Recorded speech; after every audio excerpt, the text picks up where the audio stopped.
I'm gonna hit Toyota, Ford, Kia, Chrysler, Dodge, Ram, and Nissan today. So today I'm going to be checking out tons of dealerships to see if any of them are actually lowering their prices. This was a 2024. We know that the car market is at a bad place right now. I'm seeing this more and more and more. Yeah, and I'm in the mood for something funny. We know that inventory across the board is going up and up and up, and we know that consumers can't pay the amount of money that vehicles cost right now. $104,000 for this one. And with some of these used vehicles, let's see here, F-150, price on it, $41,000, and it's got 45,000 miles. So we're going to see if dealerships are doing their part to try to get customers into these cars. All right, and check this out. This always blows me away. How much?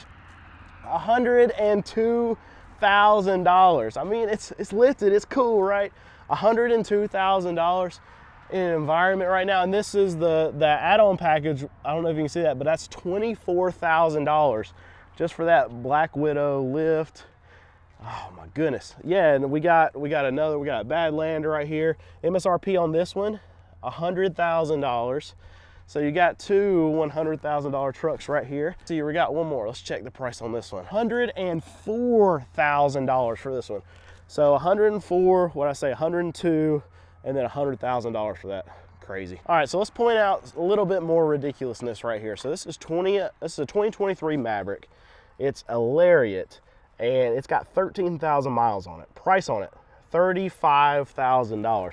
I'm pretty sure that's not too far off of, if not right at the same price of what you can get a brand new one for. It's crazy what used car prices are doing, and what people actually pay for some of these things too. It's don't be one of those people. Don't pay a new price for a used vehicle. I go to CarMax a lot. This is a side right here. I go to CarMax a lot. And what I find is things that are highly sought after, you think like a RAV4. I'm at a Toyota dealership now, so think about a RAV4.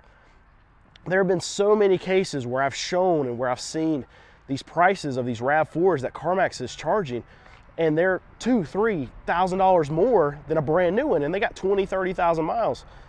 Don't be one of those people where you're not doing your research and you're paying $2,000–$3,000 more for a brand new vehicle.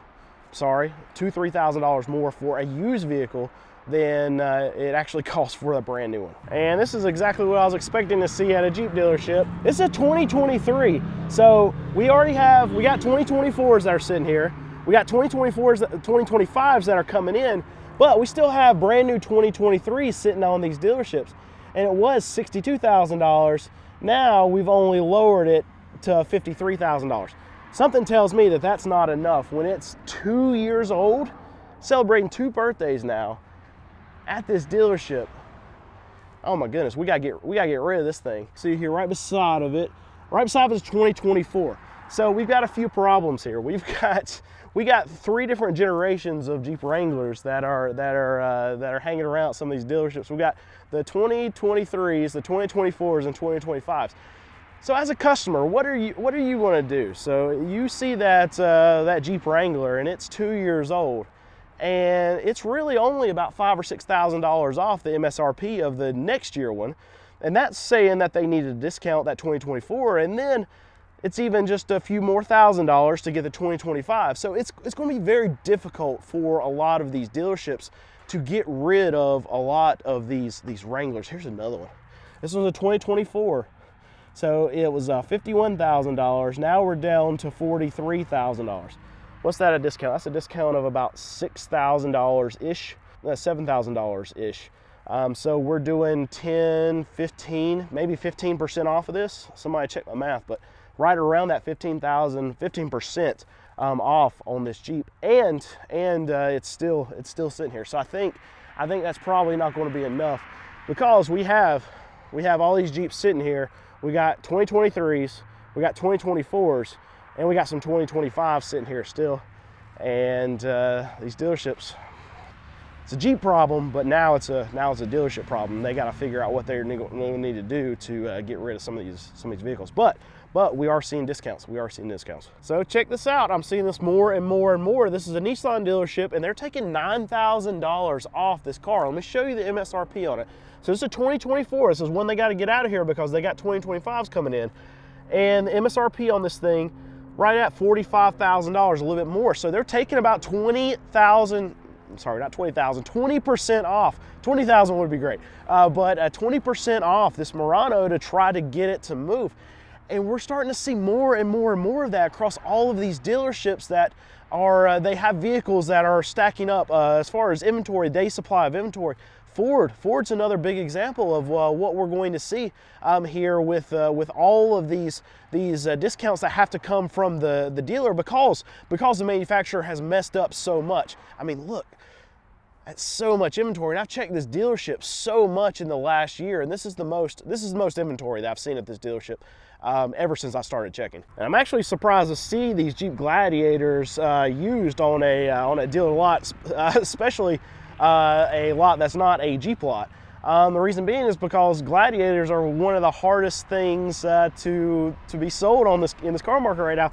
It's so bad that Jeep actually cut a lot of production, and they even rolled out new, cheaper MSRPs for the 2025. So if you look at the 2024 Jeep Gladiator Sport, they were like around $43,000, and now the new 2025s are rolling out for $40,000. And then on top of that, Jeep is already adding incentives, already adding discounts to help dealers move these Gladiators. So it seems as if product is a big problem with those Gladiators. So to see some Gladiators on a used lot for a Kia dealership, they had to either steal those, or maybe they're helping out another dealer that is in the same auto group. You'll see that. So this is a Kia dealership, and then right beside of it, there's a Jeep dealership. So what'll happen a lot is if they're in the same group, what they can do to get vehicles off their floor plans, well, they can sell them to the store that's owned by the same ownership. And that's an easy way to switch out some floor plans and to negate some of that interest that they have to pay. And you see that happen a lot. I actually, lately I've seen that happen a whole lot, where I can go to a Toyota dealership and see like a F-150 or a Jeep Grand Cherokee, and it's got like 500 miles on it. Well, how does that happen? Well, they're just shuffling vehicles. That's all they're doing. All right, so checking out all these Kias, I wanted to look at this one. This is a Kia Telluride. This is one of the hottest vehicles that Kia was able to produce, and especially in the last couple years. You couldn't find any with any kind of market adjustments or whatever, but this one's a 2025 Telluride. It's a V6 all-wheel drive, and the MSRP on it's $43,525, and I didn't see that they were lowering the price at all out here, but I knew that you can get these for under MSRP. And if I go to their website, pitiful kind of savings there, $218. But when you come over here, they also add on some junk on the side, so you're actually end up paying more than MSRP at this dealership. The thing that I wanted to pull up though is that there was a cheaper price online as far as what they were actually advertised. And in a lot of cases, if you're going to dealerships and you're not seeing any kind of markdowns or anything like that, specifically with some of the brands that are having some of the harder time actually moving vehicles, what comes to mind is Nissan, Ford, like a Ram dealer, Chrysler, Dodge, Ram.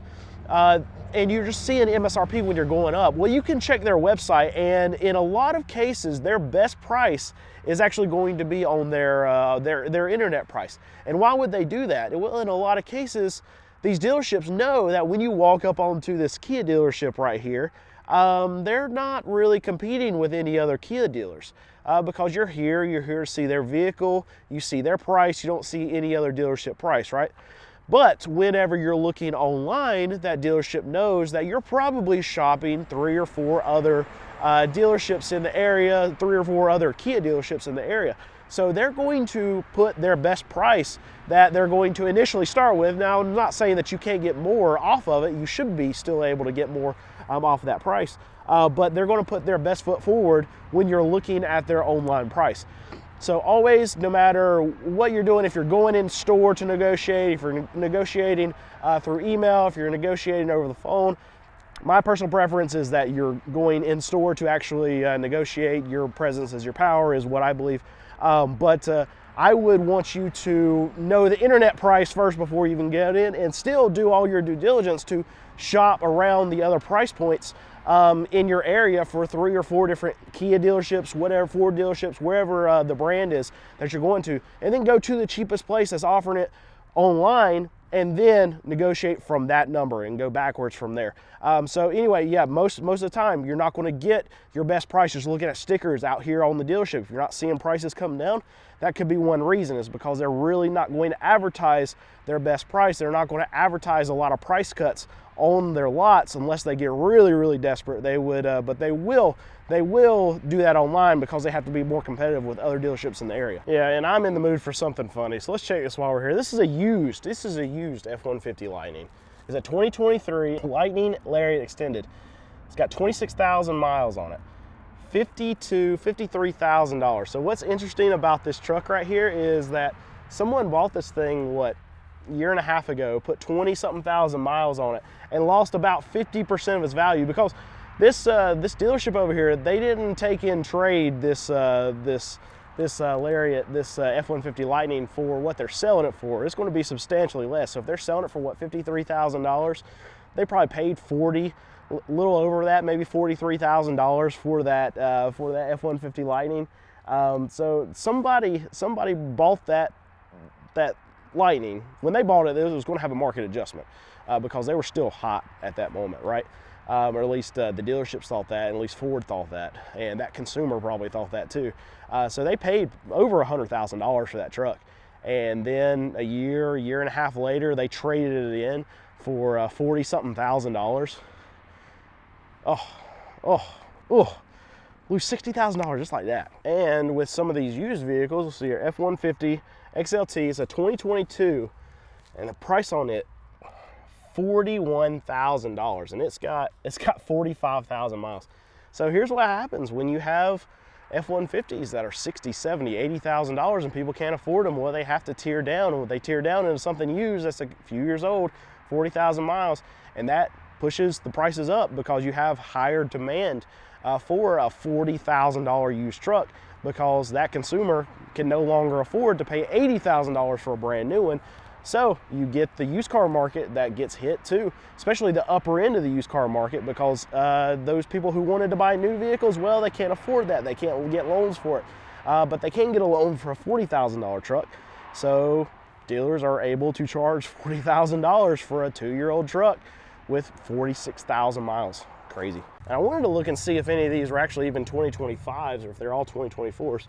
That's a 2024. Oh, can't go that way. All right, this one's a 2024 also.